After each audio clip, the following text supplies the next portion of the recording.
Bottom to the top hoops, what we like to do is we like to basically put you on to what's going on. Creating highlight reels, what we are setting the platform up for. Kids that are not on the radar, where we can give them a look and get them a look. All right? And log on to that bottomtothetophoops.com. Now you start training pro athletes. Mm-hmm. I'm gifted at training. Training is my gift. Because I know it's my gift because in the Bible, it says your gift will make room for you.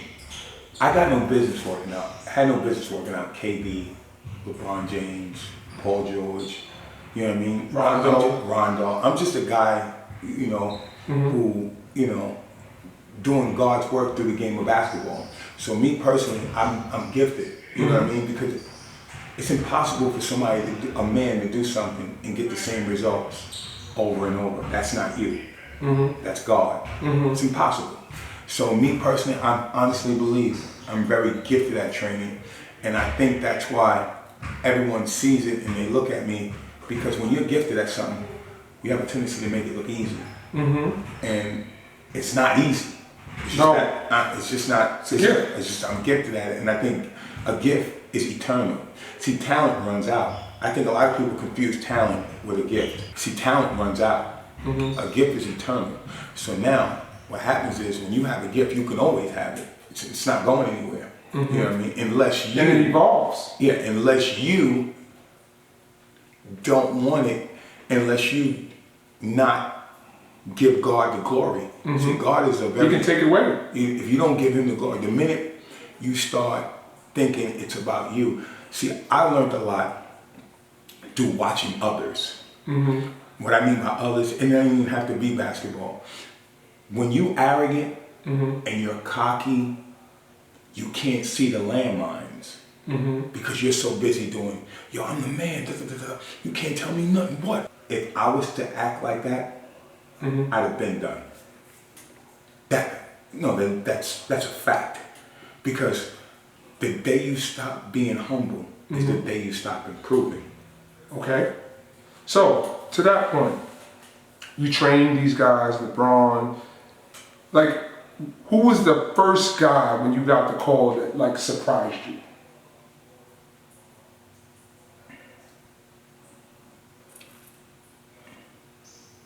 As far as surprise how? Like you want me to train? Okay.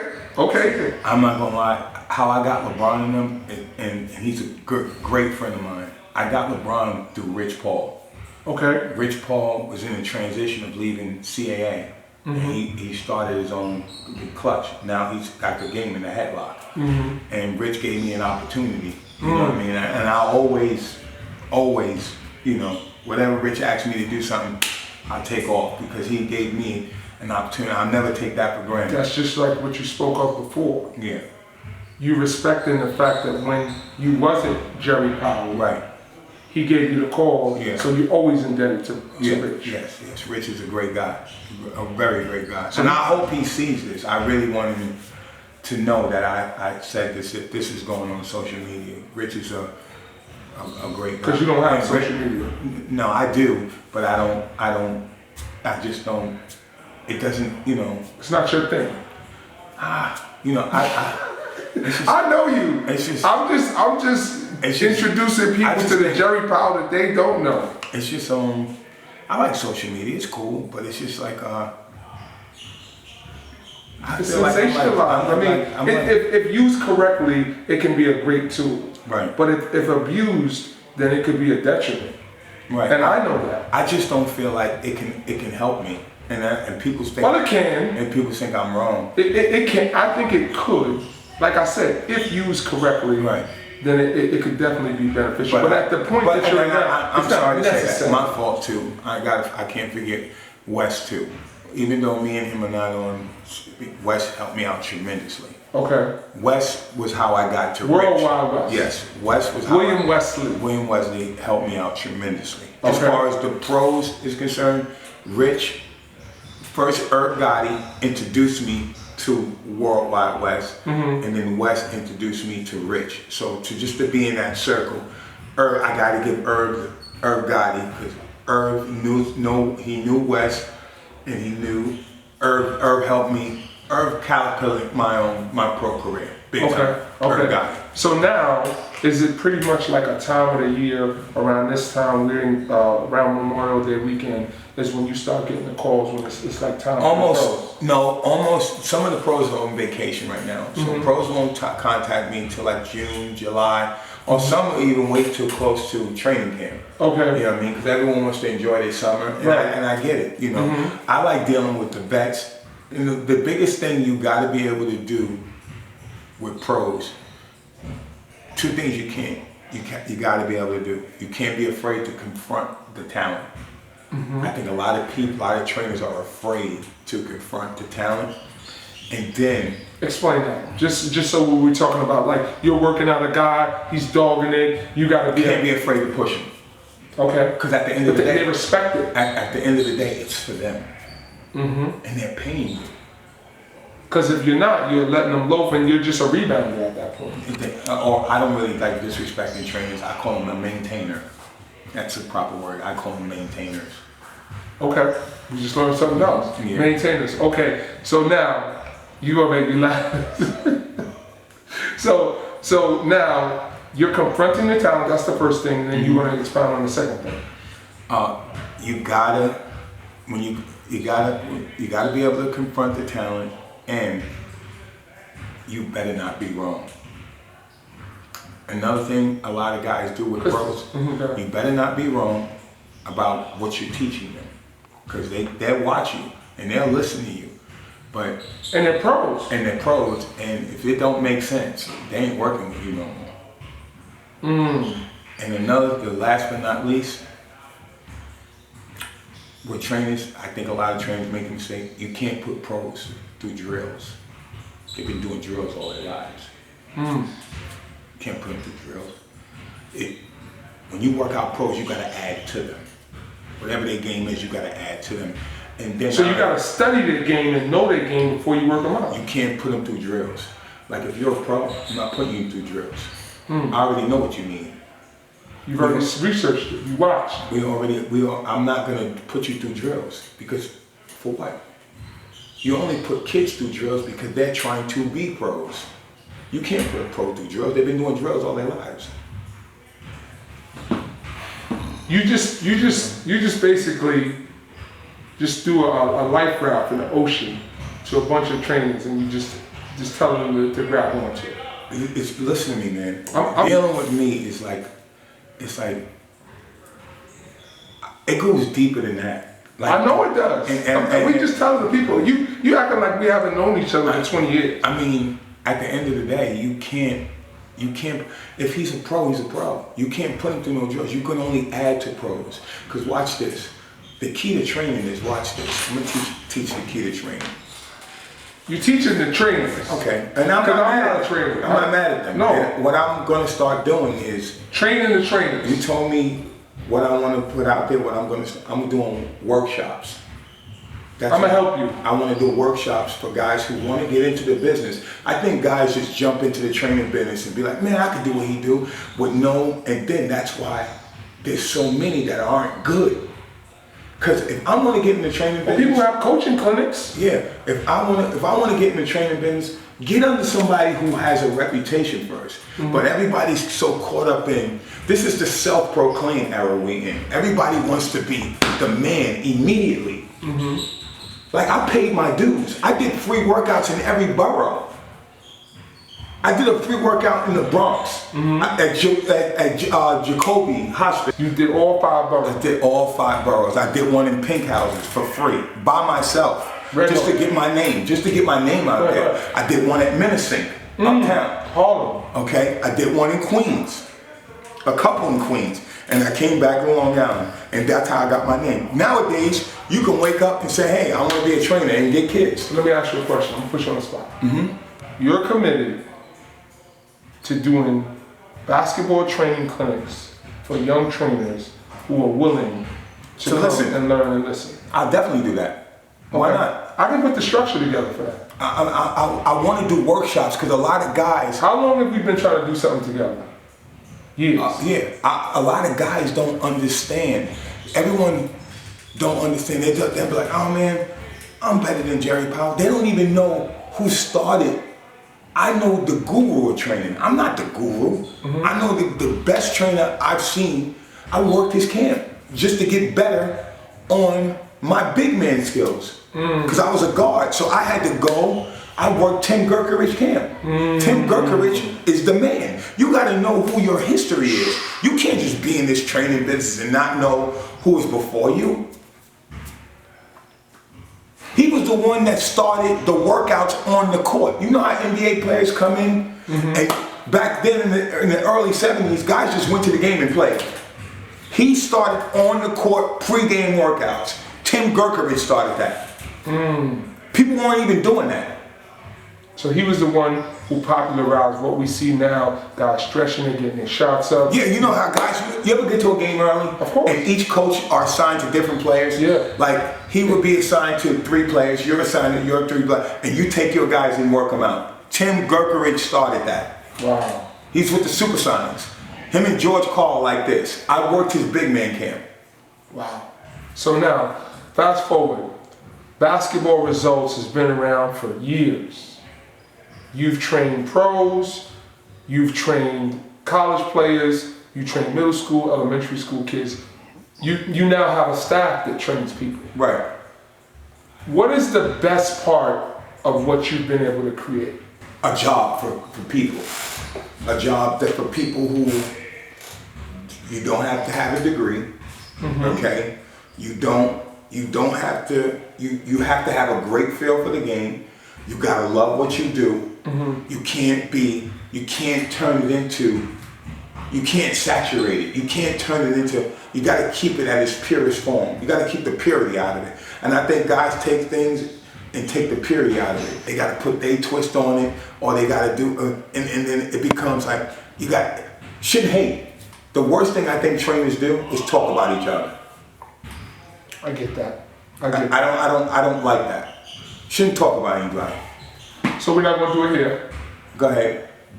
What's fun for you now? What's fun for me? Besides talking to me. What's fun for me is, to be honest with you, Yes. that's going. What's fun to me is going to get sneakers. You know what I mean? I swear it makes me smile. I'm happy. I Right. can't stop looking at them. Right. I try them on 4 different times. And that's one of my biggest joy, because sneakers to me, and I've been collecting sneakers since '95. Now it's like, sneakers is like gold chains now. Wow. You know what I'm saying? But Well, the sneaker game is the change now, and I'm a sneaker collector, not on your level. Yeah. But the biggest thing for me is with sneakers is like I fell in love with it when I was a kid, just because I couldn't afford what I wanted. Exactly. And now that I can afford it, you know, I gotta kind of monitor myself because I'll go off the deep end. Yeah, me, I've done it. I've done it. You go in my garage, he's been in my garage. Right. I've done it. You know what I mean? The Black Elvis, my man, the Black Elvis. I said, Yes. you already know. Yeah. So I mean, it's just I'm at the point now where I gotta sneak them in, take them out the box, and put them on the shelves, or I'll get in trouble. Wifey. Bad. What are you doing? Right. That's just your thing. You know what I mean? And then it's just that's another thing that makes me happy, and seeing kids changing lives. Right. What I mean by change, I'm training to change lives. Right. Like if I can get a parent to save $300,000 for a scholarship, I change their life. Absolutely. Let me ask you this. Best workout session you've ever had? I know it's a tough one. Like something that challenged you to the point where you're like, man, I gotta go in my other bag now. That's been a lot. It's been a lot. I like. Give me 2 or 3 to come to mind. I was a couple years ago in Oakland. I was in Oakland, Detroit. I went crazy. I had CDR, Michael Kidd Gilchrist, Pat, J.R. Smith. That was a good one. Yeah, Yeah, a group session. Yeah, they got better. They got better. And they came up to you afterwards and validated that. Yeah, because I explained, when you're training kids, you got to tell them, when you're training people, you got to tell them why it works and why it doesn't work. So that way when they make a mistake, they make the adjustment immediately. Now, from your playing days, what was the moment in basketball that you remember, like, I could play?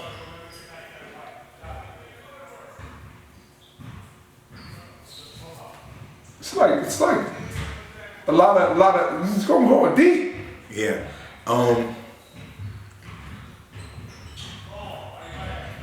Holy. It's been a lot of times. Okay. It's been a lot of times. What was a college moment? When we played against Bakersfield and Ty Davis hit me with a move and almost made me fall out of bounds, and I had to really get at him. He's good. Ty, big shout out to my man Ty Dangerous. Yeah. And they were tough. My man Raheem Oaks was out there. That's when he had dreads. Yeah. And then So where were y'all playing them at? In the NCAA tournament. Oh, y'all made it to the NCAAs. D2. Oh, and, wow. He had Caboose Stewart with him. Yeah, D2, man. People, I'm gonna put on camera, go on record. D2 kids. If you got a D2 scholarship and you can't go D1, don't think you're gonna go to D2 and kill, because that Northeast 10 buddy, is a bunch of D1s who transferred. Or guys who are on the cusp, or maybe wanted to, their major wasn't at Quinnipiac and they had to go to St. Michael's or whatever the case may be. There's some guard. The difference between D2 and D1 is one difference. It's just the front line. Okay. That's it. Guard play, you're gonna get more than you can handle. Because and you better be ready. Pack a lunch. Oh yeah, because that Bridgeport team was tough. Man. No, you weren't there when the Lamar Jones. Yes. Woo. Yes, it was good. It was good. We had a good team too, though. Okay. Yeah. Now, I know your daughter played at Kentucky.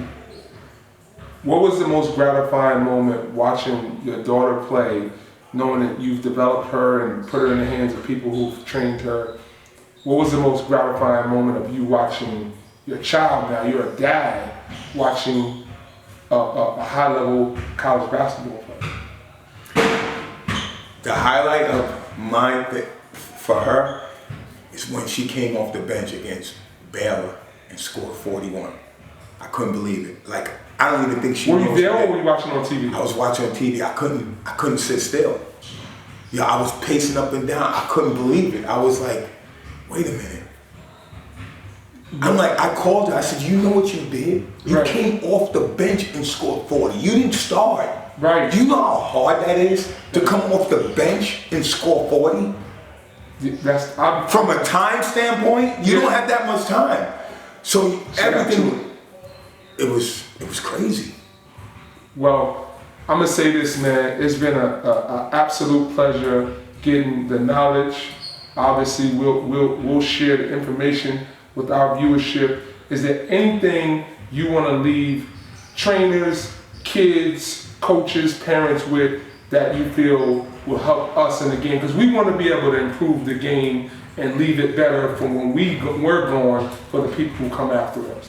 Two things about Jerry Powell. Jerry's not crazy. Okay, I hear that a lot. Okay. You can't be crazy and run your own business. Right. I'm not mean. Right. Okay.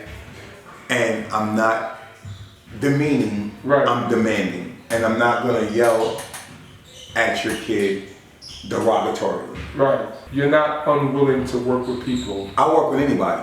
I will see me because we spoke about that. And I want to make sure that comes across. Me personally, I'm not like these guys who some guys get a couple pros. I don't work out kids no more. No, I need the kids to keep me sharp. Mm-hmm. Number two, I'm not derogatory either. I may use profanity, but I'm not gonna say, hey, you're a boom boom. No, I may say, come on man, you're BSing. Right. You know what I mean? That's a big difference. I'm not gonna call you out your name. I'm not doing that. Right. You know what I mean? Right. Because then what happens is you're gonna get a derogatory response, and then both parties lose. The kid don't get to learn, and you don't get to teach, and then bingo. And I think that's one of the biggest misconceptions. I think, I ain't going out there. He's crazy. No, I'm not crazy. Right. I'm definitely not crazy. Well, at the end of the day, you've proven yourself. I'm proud of you. I appreciate all of the work that you've done, and wish you continued success. Appreciate it. Yes, sir. From the bottom to the top. It's your boy Jerry Powell. You're watching From the Bottom to the Top Hoops.